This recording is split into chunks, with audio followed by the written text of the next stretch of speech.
People often ask this question the wrong way.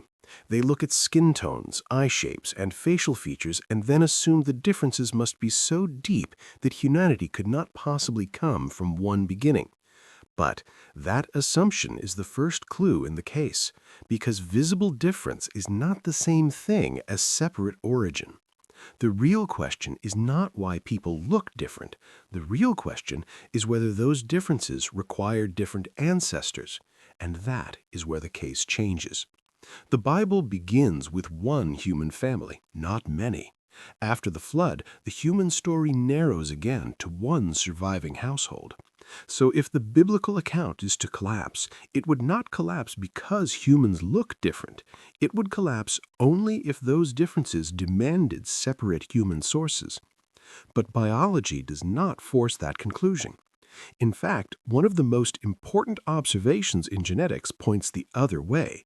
Human variation is real, but it is still variation within one humankind.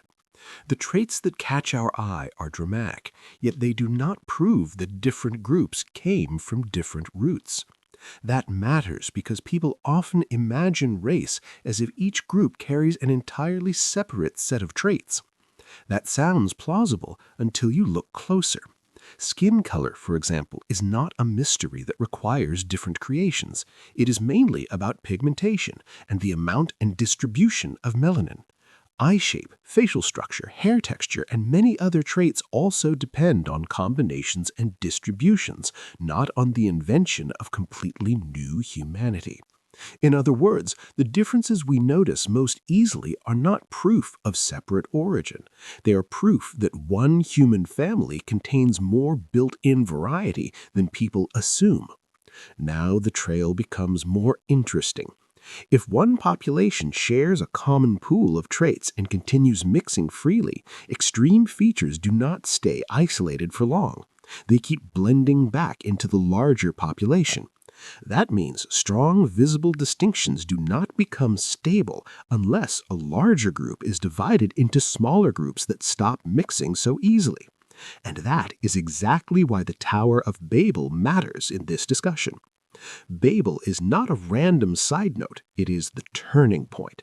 Once language barriers shattered one people into many communities, marriage patterns changed, trust lines changed, migration patterns changed, and traits that had once been constantly remixed could begin to cluster and settle. From there, the reconstruction is not difficult to follow. Small groups moved into different regions. They did not carry the full balance of traits in the same proportions. One group may have carried more genes associated with darker pigmentation, another more associated with lighter pigmentation. The same kind of sorting could affect other visible features as well. And once those groups remained relatively closed, the traits no longer averaged out in the same way. They became more common inside one community and less common in another. What people called races could then emerge in a comparatively short period, not because new human beings were evolving from separate origins, but because existing human variation was being redistributed and then stabilized. Climate then sharpened the picture, but it did not have to create the picture from nothing. In regions with weaker sunlight, lighter skin could become an advantage because vitamin D production mattered more. In regions with intense sunlight, darker skin could provide stronger protection. Natural selection, in that sense, works more like a filter than the magician. It can favor what already exists in a population, but that is very different from saying it created entirely new human lines from nowhere. This is where another common myth falls apart.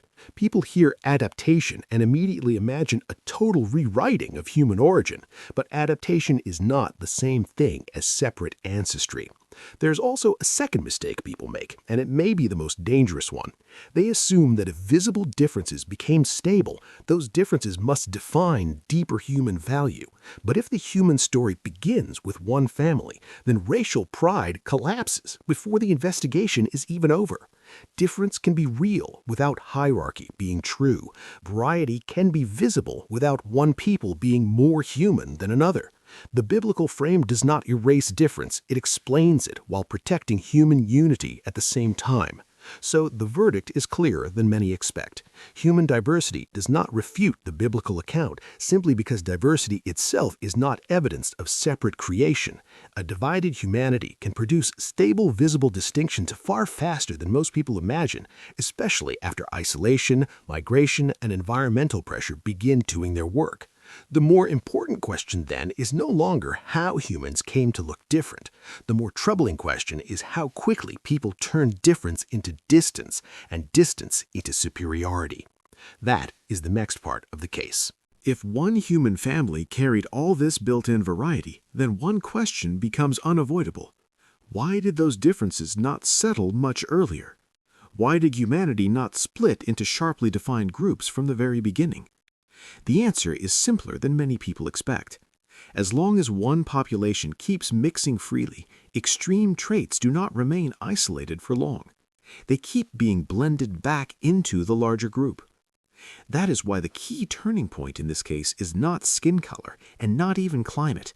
It is separation. In the early generations after the flood, humanity was still one people with one language and one broad social world. That matters more than it may seem at first. When people can marry across the whole community, visible traits keep circulating. A darker trait may appear in one branch, a lighter trait in another, but constant mixing prevents those traits from settling into stable, isolated lines. The same principle applies to facial structure, eye shape, hair texture, and many other features people notice most quickly. So the real issue is not whether human variety existed. It did. If one human family carried all this built-in variety, then one question becomes unavoidable. Why did those differences not settle much earlier? Why did humanity not split into sharply defined groups from the very beginning? The answer is simpler than many people expect. As long as one population keeps mixing freely, extreme traits do not remain isolated for long. They keep being blended back into the larger group. That is why the key turning point in this case is not skin color and not even climate. It is separation. In the early generations after the flood, humanity was still one people with one language and one broad social world.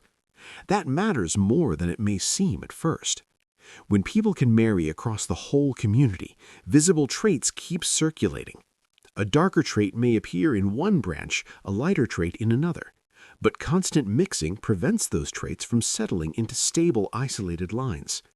The same principle applies to facial structure, eye shape, hair texture, and many other features people notice most quickly. So the real issue is not whether human variety existed. It did. The real issue is what changed the conditions enough for that variety to stop averaging out. Genesis points to one event that changed those conditions dramatically. At Babel, language fractured a united population into many smaller groups. That was not a small social inconvenience, it was a historical rupture. Once people could no longer communicate easily, trust narrowed, marriages narrowed, migrations separated, and communities that once shared one pool of traits began carrying smaller portions of that pool into different regions. This is where a common misunderstanding needs to be cleared away. Many people imagine that visible human groups require the invention of brand new biological information, but that is not the only way strong differences can appear. In many cases, what we call a striking distinction is simply the result of sorting. One group carries more of one cluster of traits, another carries more of a different cluster, and over time those patterns become easier to see because the constant blending has stopped. The mechanism is not mysterious. It is what happens whenever a large mixed population is divided into smaller communities that mostly marry within themselves. Suddenly, the full range of traits is no longer being shared equally. Some groups carry more genes related to darker pigmentation, some more related to lighter pigmentation. Some carry a stronger tendency toward one facial pattern, others toward another. And because these communities no longer keep remixing at the same scale, the traits begin to stabilize instead of dissolving back into the wider population. This also explains why human differences can become visible faster than many assume. The popular story says dramatic variation must require vast ages, but that only sounds persuasive if one forgets how powerfully isolation can reshape a population without creating a new humanity. The moment a broad gene pool is broken into many smaller pools, the distribution changes. What was once constantly diluted can now become common inside one group and rare in another. That is not separate origin, it is separated inheritance. There is another false trail here as well. People often search for the answer in rare mutations, exotic theories, or sensational claims about fundamentally different kinds of humans. But the quieter explanation is often the stronger one. Division changes who marries whom. Smaller groups carry smaller slices of the original variety. Distance protects those slices from being blended away. And over generations, the visible result becomes hard to ignore. So the verdict at this stage is clear. Human diversity does not need multiple beginnings. It only needs one richly varied human family, then one major rupture that divided that family into smaller streams. But one part of the puzzle is still waiting. Even after separation begins the sorting process, why do certain traits flourish in one region and fade in another? That is where climate and adaptation enter the case, and that is where the next chapter takes us. Now the last part of the case comes into view. Separation can explain how human traits stop blending back into one broad population. But separation alone does not explain why certain traits become stronger in one place and weaker in another. For that, another pressure enters the story: environment. This is where many people make a second major mistake. They hear words like adaptation or natural selection and immediately imagine a completely new human origin. But adaptation does not mean a new humanity has appeared. It means the conditions of life begin favoring some traits more than others. In that sense, natural selection is far less dramatic than people often picture it. It is not a magician inventing new human beings from scratch. It is more like a filter, preserving what fits better in one setting and reducing what fits less well. Take pigmentation as an example. In regions with intense sunlight, darker skin can offer stronger protection. In regions with weaker sunlight, lighter skin can make vitamin D production easier. That does not require separate creation. It does not even require a separate kind of human. It only requires one human family carrying enough built-in variation for different environments to favor different traits over time. The same principle applies more broadly than skin tone alone. Once populations are separated, climate, diet, geography, and daily conditions begin pressing on those smaller groups in different ways. What was merely possible in one generation can become common over many generations. What was once common can begin to fade, not because a new humanity has emerged, but because one shared humanity is being shaped by different pressures in different places.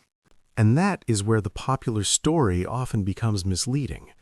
Visible difference is real, but people regularly turn it into a bigger claim than the evidence can carry.